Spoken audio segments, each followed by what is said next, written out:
And we are recording with Mr. Barclay Henderson, introduced to me by Miss Mitzi Purdue. And you are up in New Hampshire dying from cold weather, as are my parents. And I am here in Maryland and I am suffering from cold weather. And I don't even really have an excuse to. But I also can't complain because I love the cold weather. But Mr. Henderson, please introduce yourself to my audience and tell them a little bit about yourself. Take it away. Yeah. Well, let's see. I was born here in Eastern Massachusetts. Haven't gone far in life. I'm still here. I'm probably 2 blocks from where I was born, but there were some traveling there in the meantime. There, I think we're up to 101, 102 countries there. My wife comes from Japan. We met over there. I guess I learned a number of things in college, but one of them was a love of judo, the Japanese wrestling.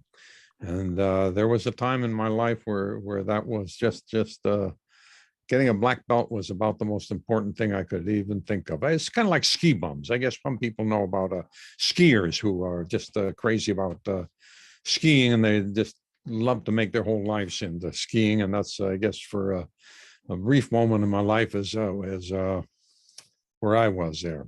So at any rate, I went over to Japan and I lived there for a couple of years. Went to university there, learned the language pretty well. Did get a black belt. Did marry the girl. That was that was a long time ago now. And yeah, went back, as I told you. We went to Dartmouth Business School for a couple of years. Graduated from there, and then I started my own company there. At Japanese things were big on my mind there. Judo didn't turn out to be a very lucrative profession.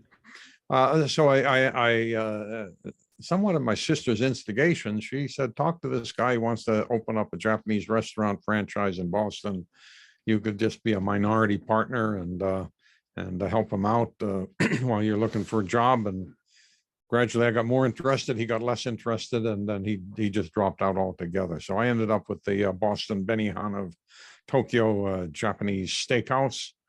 And it was just one of those things in life where it was perfect there. The timing, it was things just worked very, very well on the timing, because I would say today teppanyaki Japanese restaurants are just one more steakhouse with a little twist.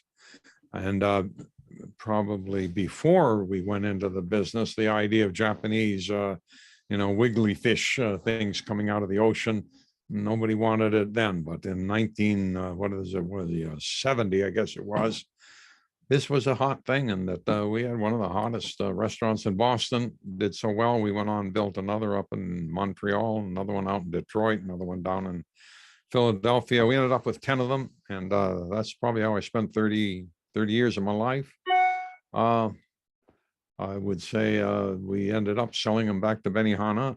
Did very well, and went on, did somewhat the same thing with some fast food restaurants there. That we took a Wendy's franchise, and that I would say for a period of time they did very well for us. And we had 10 of those, and probably 8 years ago sold them back to Wendy's.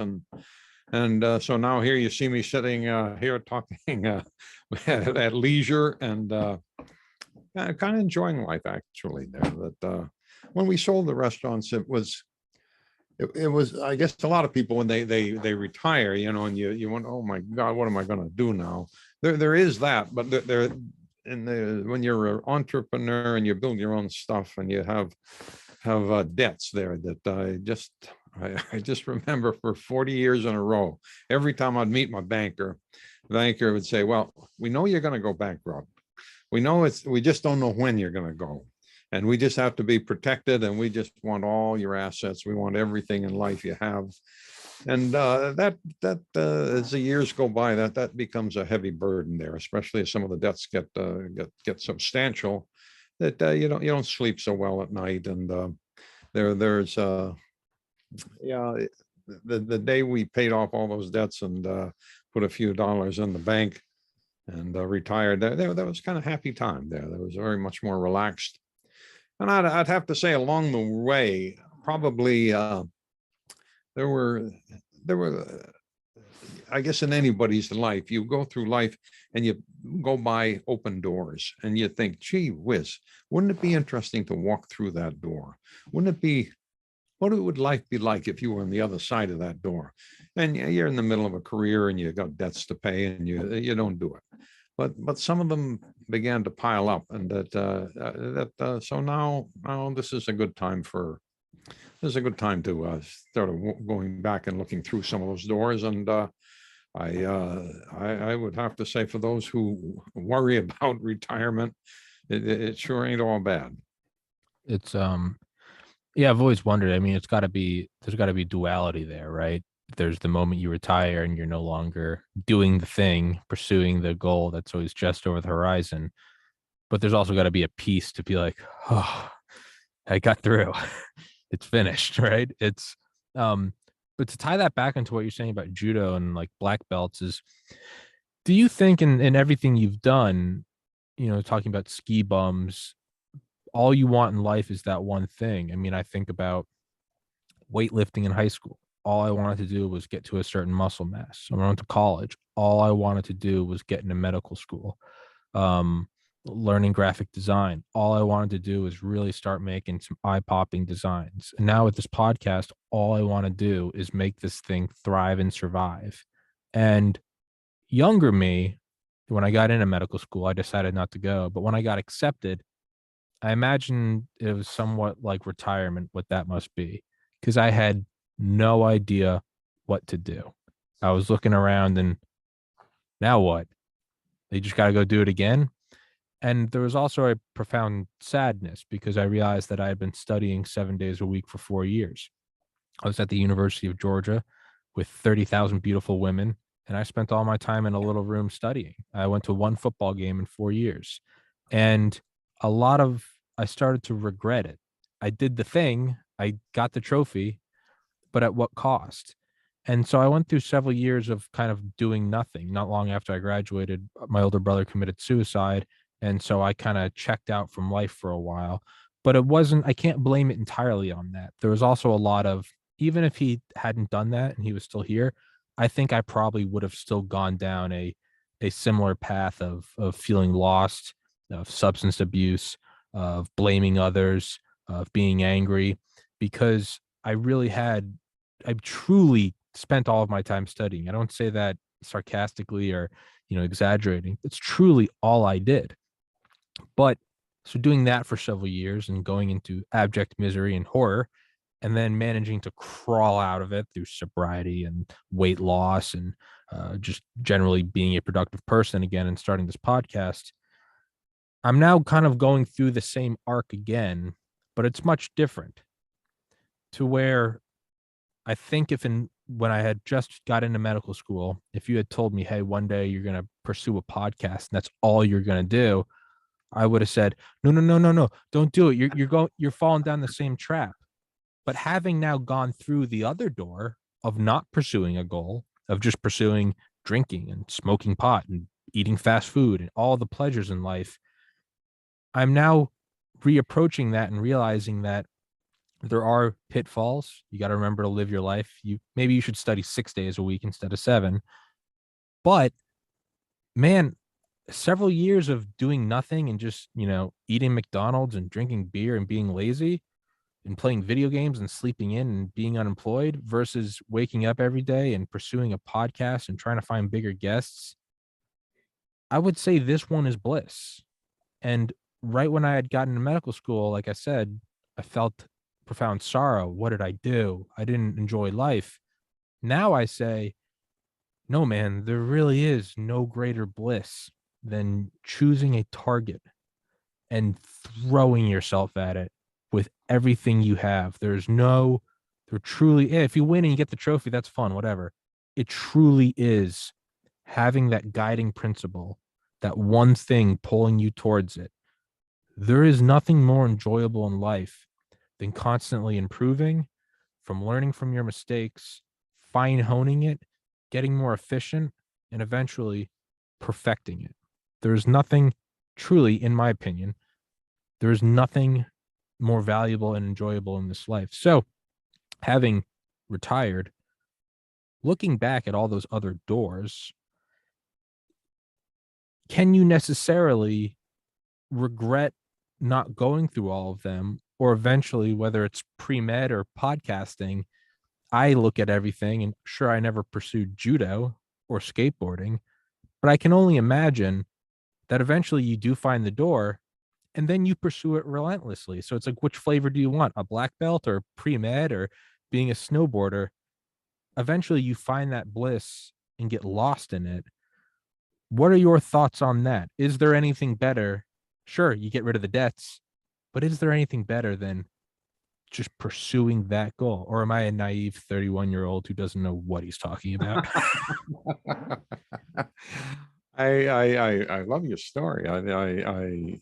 I can't relate to it in one sense there that I think you had talents, and I think you had I think you may have had more open doors than I did. I was pre-med in school, and I got through about the first year of organic chemistry, and it just became clear the hell that I was that wasn't going to work at all. Yeah.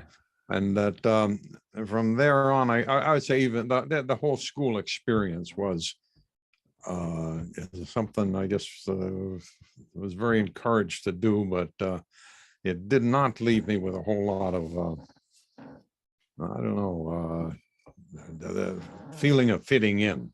And I guess when I got out, I did go to Japan, and that I loved it. It was the time of my life there. Just a whole lot of doors opened up. But part of that was because I was out of school, and the school was kind of a smog for me there. That I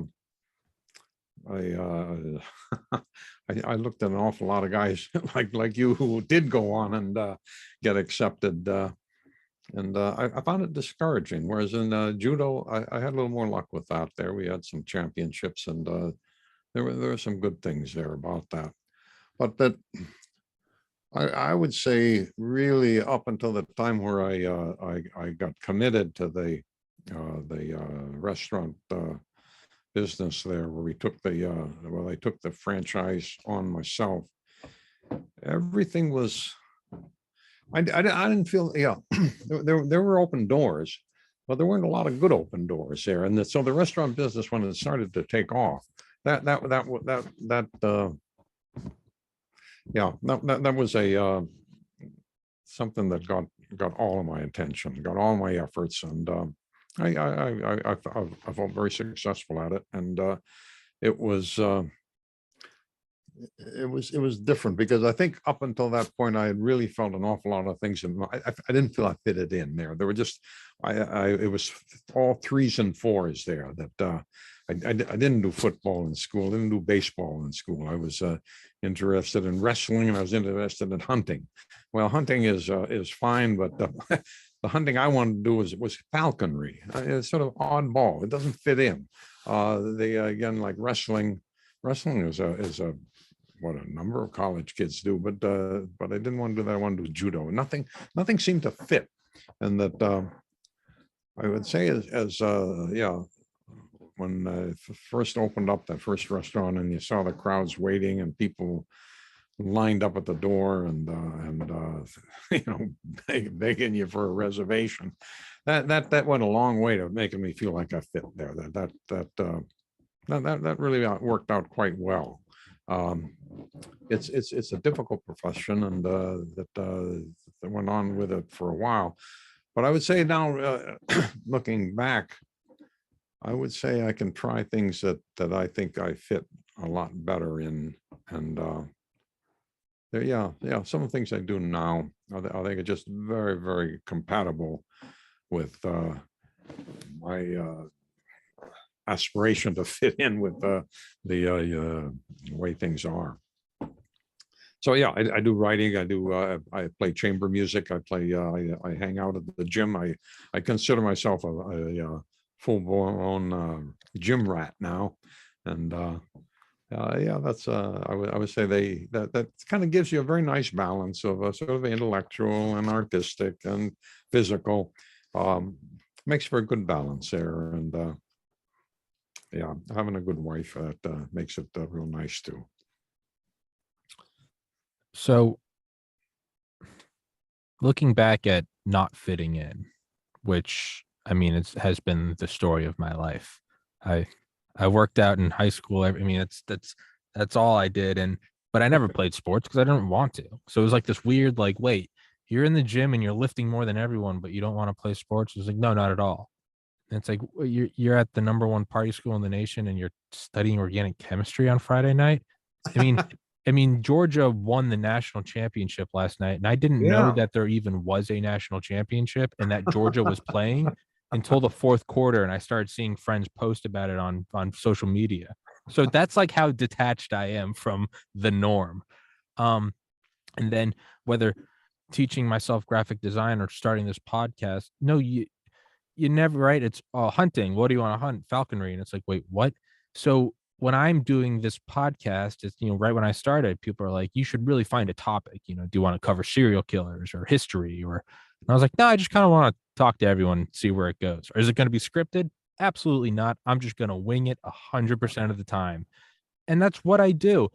And looking back now, actually looking back, I'm 31, but looking back at quote unquote not fitting in or kind of going with the flow of everyone else, I now, and maybe this is my own cognitive dissonance, I now think it was less that I didn't fit in or that I was an oddball, and more that no one fits in and everyone is an oddball, but a lot of people clump together to get away from those feelings, and a few people decide to follow those feelings. And so there's this deceptive illusion or a misleading image that appears as that guy's an oddball. But the reality is if you talk to everyone in depth, everyone probably wanted to do something different. And instead of law school, I wish I moved to Texas and started, raising cows. But that's an oddball. I think we're all oddballs. Yeah. Some of us just decide, yeah, I'm an oddball, but man, I really, really like it. And would you say there's any truth to that, or again, am I just No, talking out of my rear end? you're dead on. You're dead on there. Yeah, absolutely there. It's a mindset, and it's how I guess you preserve your individuality. I guess it's how you preserve self-identity and no, absolutely, absolutely. And that if you like, I don't know. I remember I took I was really kind of lost for a little bit after college, and I took this aptitude test, and it was a big elaborate thing, but it really what very much they hung their decision on was whether you were objective person. For them, that meant you talk the language of common people, that you could say words that they everybody instantly understood, or God forbid you're a what do you call it, a subjective person, which meant you sort of had your own vocabulary. When the test they gave you, the word association, when you say the word zebra, if you were to say animal with stripes, African horse-like animal, or even something running across the plains, everybody instantly understands you. But I guess I just remember my answer to that question was peanut butter, and that there was a connection, but it was a distant one, and it took a little couple of steps along the way to get there. And I guess I guess that was sort of a eye-opening thing to me, is that you can see the world in your own terms, and that so when you talk about the oddballs or fitting in, that I guess the professional advice they gave me was terrible. It was off the wall, but that one point was always stayed with me there, that I mean, if you're going to be a salesman, you don't want somebody figuring out what peanut butter has to do with zebras there. You want it to be crystal clear and for a salesman, that's real important there. On the other hand, if you're doing research, you're doing laboratory work, if you're doing artistic work, maybe it even helps you to be have associations that some of them are off the wall, and so that and when I'm playing music and when I'm doing writing now, that I find it. I find the variety of ideas that kind of come at you that aren't really connected to much of anything else. I find that very, very helpful to me. And so now talking about fitting in, I would say, the things I do now, it's a very good fit, and find it quite comfortable. It seems like everyone has to have a job. Everyone has to earn a living. Everyone also has their subjective judo black belt or ski bum. Yeah. It kind of feels like the oddballs just managed to find a way to marry the two, kill two birds with one stone, find the black belt and also find a way to make the black belt, keep the lights on. And those coin sorters where it's like you dump a bunch of change. I don't know if you ever had one. Yeah. It falls through the holes. Yeah. All the coins are destined to fall into some hole. You can either have a change jar and everyone fits in there, or you can be an oddball. You just have to fit in your one spot. The dime, look at this oddball dime. It doesn't want to hang out with the quarters and nickels. It has to go hang out with all the dime. Well, it all comes to a rest. I can either let it out of my hand and it falls on the floor. It can fall into a gallon bucket with a bunch of other paper clips and dollars, or I can put it into the coin sorter and it comes to a stop, and it's so comfortable. It fits perfect. It's with all the other dimes and it's in a hole that was made just for dimes. If you're going to have to come to a stop anyway, you drop the coin out of your hand, that you could say that's birth and then living life. You might as well go through a little extra effort. It's easier to just be dropped into a change jar, right? You drop it, falls down. Doesn't take a lot of time. You don't have to do everything. Gravity does all the work. Bam, you're right there. Doesn't fit so well. You got a quarter here and a nickel there and a penny under you, and you're kind of lopsided, but you didn't have to do any work, and you have the safety of the crowd with everybody else. You drop it in the coin sorter.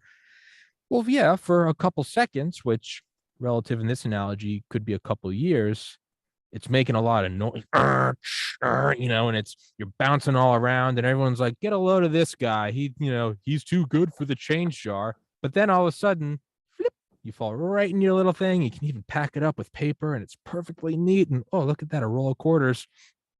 Now who's the idiot? Now who's the oddball? The one hanging out with a bunch of people who doesn't want to hang out with because it was simpler, or because you just put in a little more time and you found when you go in and buy new shoes, well, I guess we kind of order them now, but back in the day, when I was a kid, and your mom takes you to the mall and you get new shoes. I mean, sure, you could go in there and buy the first thing that was on the shelf, but you take like 5 extra minutes and you find which one fits your feet the best. You don't get blisters and they fit snug, and you can actually go play sports and run around and you feel comfortable. There's like such a small amount of prep work you have to do. And whether it's the coin falling and bouncing around for 5 seconds as opposed to just falling directly for half a second into the jar, for me, it was several years in between, graduating in 2013 and starting the podcast in 2019. It was 6 years, which seems like a lifetime, but on the grand scheme of things, and, God bless, I hope I live for a long time to where 6 years does seem like a tiny sliver. It's really not a whole lot, considering that now I get to go into my respective coin slot. What I do now, I wake up when I want, I go to the gym, I come back, I take a shower, I meditate, I do a podcast with guests that I choose. No one tells me who I have to have on, about what we want to talk about anything. You just let it rip. I get to upload it, and I get to choose the guest I want tomorrow. And if tonight, all of a sudden I'm a little tired, I just cancel all my podcasts tomorrow. I can just do whatever I want. It took a long time to get here, but I genuinely believe that there are not many people on this planet who are as comfortable and satisfied with their existence than me. I get to do exactly what I want. There's a cool book. It's about a computer from 1950. I'm going to read that book. I'm going to find that author, and I'm going to have that author on here, and I'm going to talk about it. And sometimes they even mail me a signed copy. Who else gets to do that? So I'm kind of rambling now, which is what I do with all of these episodes, but it does kind of seem like if you just be an oddball for a little bit, the payoff is insanely disproportional.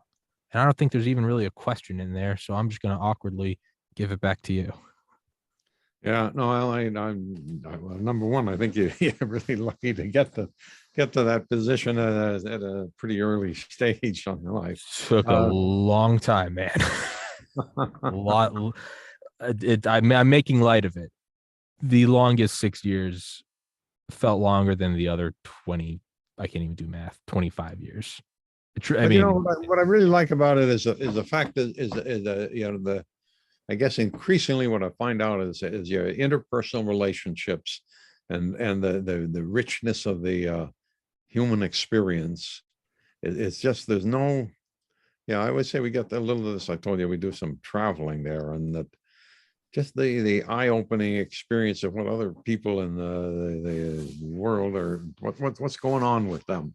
That I just not sure there's a lot of pleasures, or I don't know, it's not pleasures, it's a satisfaction, I guess, in life is that you get to interrelate with people in a profound, serious, and satisfying way there. That I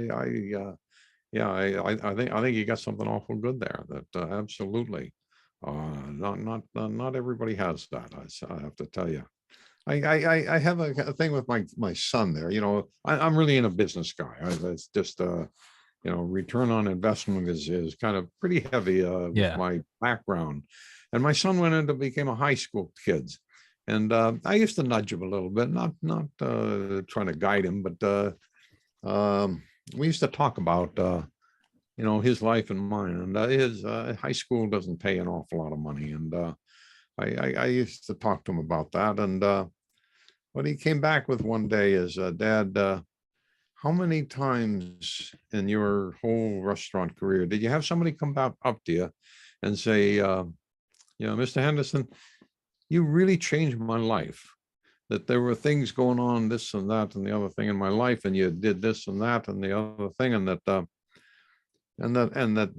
I've been a different person because of that. And that kind of interpersonal relationship, I think that kind of shut me up as far as trying to get him to become a hotshot business guy. So I sense a little bit that those are the areas that you get to delve into, and I can just see them very, very rewarding. Yeah, it's aside from the whole satisfaction and joy of getting to do what you want, there's also that aspect of, did it help others, right? I mean, I try to talk about on this podcast almost every episode, not really intentionally, but I always mention that I lost a brother to suicide. And when you delve into that, I know people have told me, it helps me that you're so open about it, or feeling suicidal. It helps me. And to me, that is such an invaluable side effect of this podcast, is just being able to talk openly about things, or people saying, I'm sure maybe who knows, maybe this is my own ego. I can only imagine that sometime in the coming days or weeks or years, someone will say, hey man, episode 662 with Barclay Henderson, man, that you guys talking about being an oddball, like that kind of gave me the courage to be an oddball, because things similar to that have happened before. And I don't think I've changed anyone's life, but I can only imagine it's something similar to, hey, you're not going to make a whole lot of money, teaching in high school. How often has someone come up to you and genuinely said, that changed my life? And, I had a friend, the smartest guy I've ever met, who went to medical school. I mean, brilliant, intimidatingly brilliant. Like he almost wanted to keep your distance because you're like, can this guy read my mind? And I remember asking him, I was like, dude, I won't say his name, but I was like, dude, I was like, why? I was like, why medicine? Like, you could. I was like, you could be retired at like 25 if you just went into like investment banking and just cut through. And he was like, I know. And I was like, so what is it? And he was like, because there is nothing, no amount of money can buy the experience of being a physician and helping people and knowing that you put your mind to that when you could be making your stacks of gold and living in the Bahamas or whatever. And that always stuck out to me where, again, like your son, I was like, maybe that shows my own mind where I'm like, man, if I had that brain, I would just go work for Goldman Sachs. And instead he was like, no, no, no. And granted, he was also a very religious guy and he believed it was his purpose and he was just interested in it. He was like, I'll never master it. Unlike a black belt or, getting in there was no finish line. He was like, you'll never save 100% of patients. But he was also like, there is a reward there that you really can't get anywhere else. And yeah, it kind of seems like there are these different, and maybe it's you and I now. We are now looking, despite just talking about how we're oddballs, we're now looking at other people and we're like, check out those oddballs. This guy wants to be a doctor. This guy wants to be a high school teacher. But again, their logic probably has to be somewhere along the same lines as ours, that they went out and pursued the thing they wanted to do. I mean, I hope I could have that maturity one day to experience something like that. Right now, I'm still very much caught up in like you said, the return on investment. How many views am I getting? How many subscribers are I getting? Can I get advertisers? What other guests can I get? I can only hope that one day I'd probably find something deeper or more concrete. It's, you know, getting to do whatever I want whenever I want, which is just nonstop work. It's very fulfilling.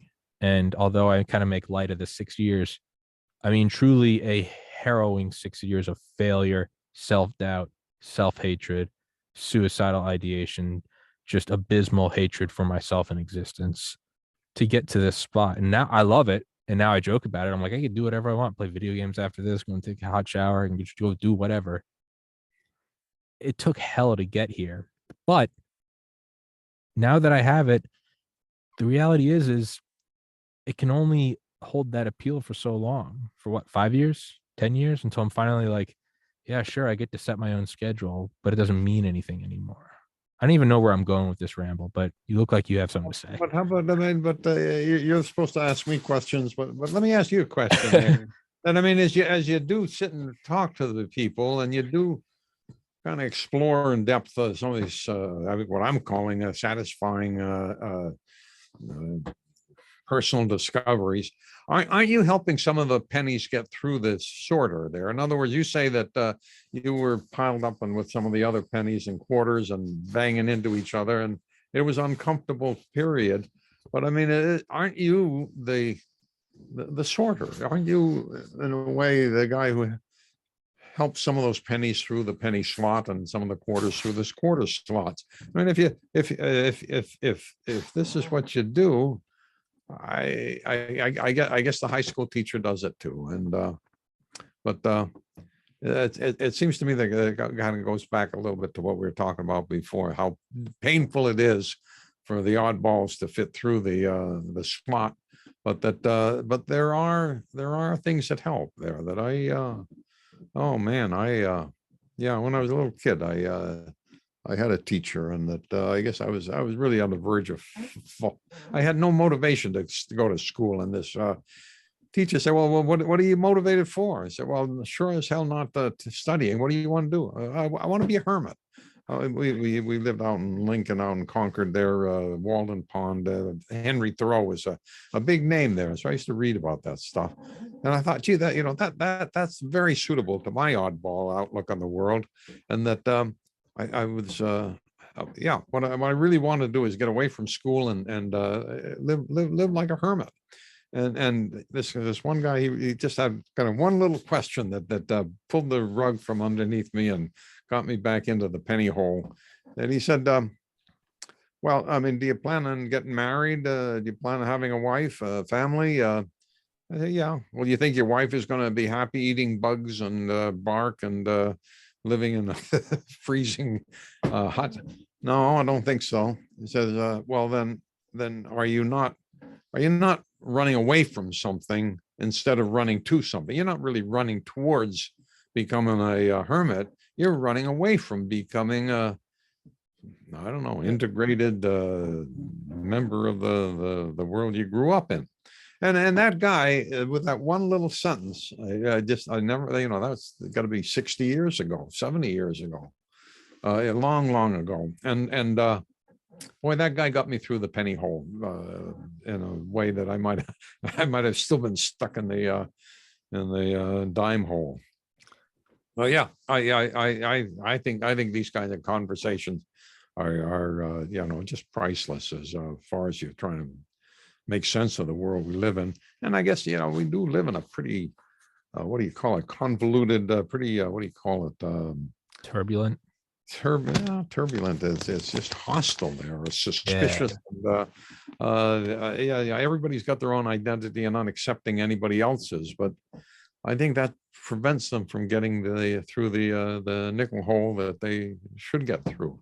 Anyway, I guess I'm sort of rambling myself here, but Oh, it's beautiful. It's, you know, for a while after I decided I didn't want to go to medical school, I literally wanted to be a hermit. I'm not even kidding. I was like, dude, I just want to go. I want to be away from everyone. I was like, I want to meditate all day, every day, and leave the world behind and go into some deeper and deeper and deeper depth. And eventually I was like, is that what you really want?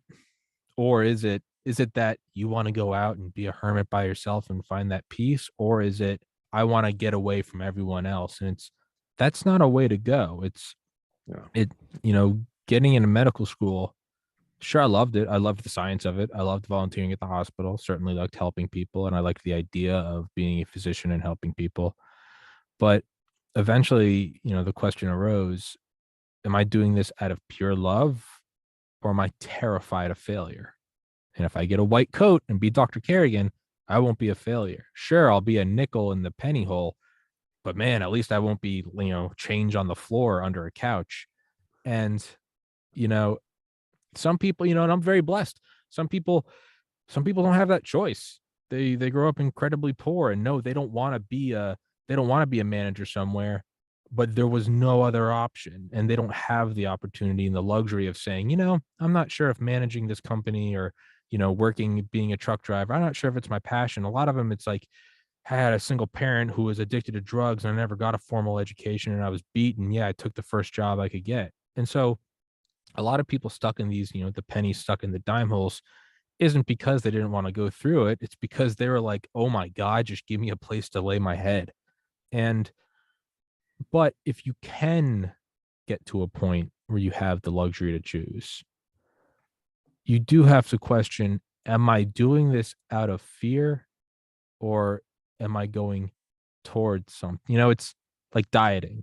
During the week, I eat like broccoli and chicken and egg whites so I can lose the weight I gained after college. But around like Thanksgiving or something, you just keep going back into the kitchen and getting another serving. And eventually you have to ask yourself, am I hungry or do I just like the taste of this? And there's nothing wrong with around holidays stuffing your face, but that's why I don't keep any snacks at my house. That's why I keep nothing but frozen broccoli and chicken breasts, because I never mistake myself for, do I just want something to snack on? Because it's disgusting, it's flavorless, and it's an abomination to cooking. But I feel like there's probably some similarities there. Are you going after this because you're happy, or are you just terrified of something else? And like I said, some people are terrified and they don't have any choice. And I empathize with that. But that's a brilliant observation. Are you running from something or are you going towards it? And the question can probably be answered with, if you get married, what are the chances that your wife is also running from the same thing? Probably zero. And yeah, I don't know where I'm going with that either. I think we're just taking turns rambling. Yeah. Well, yeah, you look at it that way. You look at it, maybe we're helping people get through the. Maybe, yeah. Or we're the change sorters. I don't know. I have no idea. Yeah. Yeah, yeah, yeah. Yeah. Yeah, no, I worked in hospital all through high school. I worked in hospitals and geez, I actually I found it what I found out really I like most about it was a very unvarnished view of the world there you know there just wasn't a lot of pretense, there wasn't a lot of phoniness, there was an authenticity about dealing with people who were coming to the end of their lives who were in great pain. I remember we used to work in the emergency ward there, and boy, some of the stories you see come through there, that was a very sobering thing, and I found that attractive actually. There wasn't a lot of glitz, there wasn't a lot of you know Window dressing. angles or anything. It was a very pleasant time in my life there. I think maybe if organic chemistry had gone a little bit better, I might have enjoyed it, but no regrets, no regrets. That there is something satisfying about that black and white nature of things, right? I hated like English class or grammar where it was up for interpretation. What do you think Shakespeare meant? I think this is what he meant. That's wrong. Well, you just asked me what I thought, so I told you what I. Yeah. That's why I loved organic chemistry. That was actually my favorite class in college. Oh my God. I know. I was that guy. You must be brilliant. No. I'm like you. I'm just an oddball. I loved that class, not because I liked organic chemistry or wanted to synthesize chemicals for a living. I loved the raw truth of it. There was no opinion on what you thought the outcome should be. You didn't, take the political temperature and go, who wants an aldehyde and who wants a ketone. It was just, this is what you have. We're putting palladium with benzene and we're adding heat. What happens? And there is no room for interpretation. As you know, a lot of people fail out because it's like, hey, there's one dime and there's a dime hole. You have to find the way in there. I loved that. And, ironically enough, I'm realizing how hypocritical this is because I now do a podcast where there is no objective truth and all it is rambling, interpretation, and opinions. And going to be a doctor probably would have been that very black and white truth. So actually, I just tied myself into a knot because I just disproved what I was saying I loved. So I didn't even. Well, Yeah, man. I mean, as you're talking, I'm just wondering, how do you fit into this political environment where everything is interpreted? Your mask, your vaccination, everything is up for politics there. My God, that's that's I mean, I personally find it just enormously frustrating to see the polarization. My best friend was a anti-vaxxer, best what do you call anti-masker, and very very right wing guy, and he's now in the intensive ward, and I don't know if he's going to make it out. And it's just we're living in a weird time there that I mean there should be some black and whites there that. We seem to lose them all once you get into the political world. Anyway, yeah, I guess this has probably been well discussed by a lot of people. I would say what this podcast has taught me is, contrary to what I think most people take away from interaction, to where you got to dig in your heels. This is what I believe, and this person believes it too. So we're together, and that guy doesn't believe it. So he's a demon from hell. I've kind of taken away the opposite because I've talked to so many people in a candid manner instead of, and we're talking about this and then this. Instead, we jump around to being a hermit to, sushi or Japan or lifting weights or whatever. You start to realize that not a lot, everyone has a reasoning for why they are where they are. Even myself, if I had gone, like I said, if you had told the guy that just got into medical school, hey, you're going to do it again, you're going to pursue one thing, he would have gone, no, don't do it. And then a bunch of life experiences later, I go, oh, no, this is the way to go. This is the way to internal peace. When I see someone with a belief completely differently completely different than me. Here's a better analogy. I'm butchering that. Let's look at restaurants, or let's look at an even easier one, music. You see a band that is nothing that you, let's say you love jazz, and then you see a death metal band and it's screaming and flames and leather and spikes, and you're like, what on God's green earth is that? But you see a concert of them and you see there's 100,000 cheering people. And you go, well, who are those fans? Are they all Nazis? No, they're school teachers, they're college grads, they're high schoolers, maybe some guys under 18 snuck in, whatever. There's some truck drivers, there's some whatever. Oh, they just like that song. And then you look at the band you like, and you look at everyone there. And then you see other people pointing at your band and going, how do they even like that? And you go, well, this is just what I like, and you like something different. When you look at every other aspect of a person that disagrees with you politically. Now, if the person you disagree with politically is a serial killer, rapist, thief, sure, you can maybe lump in their views with that.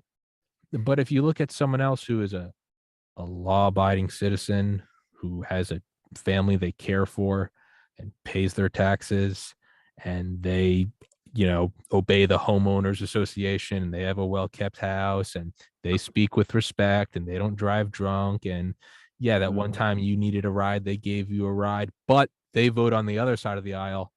Well, when 99 out of 100 things you go, oh yeah, no, I agree, yeah, I respect that, I like that, I appreciate that, but one thing you disagree with, I mean, eventually the rational mind has to go, it might just be a different opinion as opposed to this person. Now, granted, if you see someone that just so happens to agree with Hitler and you go, okay, well, you're pro genocide, you're invading Poland. Hey, I'm not for that. You're a bad person.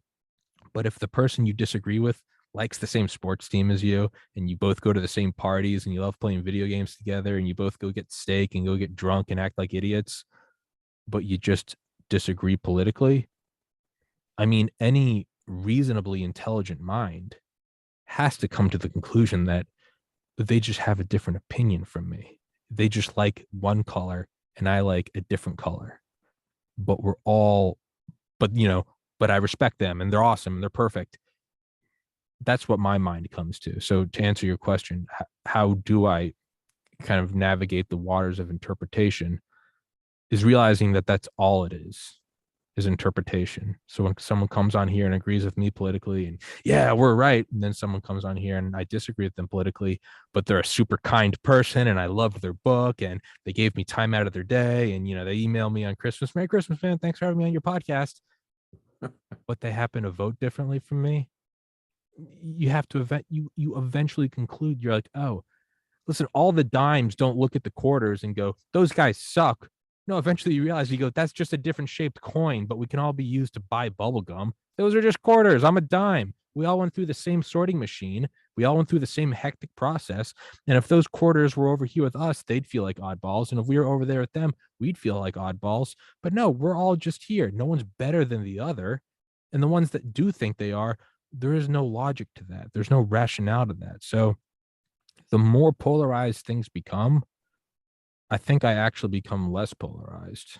I realize it cannot be the odds that exactly half the population is correct and the other half is incorrect. And by the way, the half that's incorrect, they're all good people. They pay their taxes. They don't hurt anyone. No. Hey, man, you have better chances of winning the lottery 10 times in a row.